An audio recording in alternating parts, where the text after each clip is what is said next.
Hi friends, good morning. আজ আপনাদেরকে একটা সুন্দর রেসিপি করে দেখাবো রান্না করে। আপনারা সেটা দেখতে থাকুন। করব আমি আজকে মিক্সড সবজি। এতে আছে আমরা যে সজনে ডাঁটা খাই, সজনে ডাঁটার ফুল, পালং শাক আর লাউ শাক, এই তিনটে মিক্সড। আর তার সঙ্গে লাগছে মিক্সড সবজি, বেগুন, বাঁধাকপির পাতা, ফুলকপির ডাঁটা, গাজর, আলু, শিম, এই সমস্ত আছে।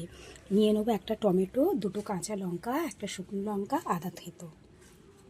প্রথমে আমি কড়াইতে তেল দেব।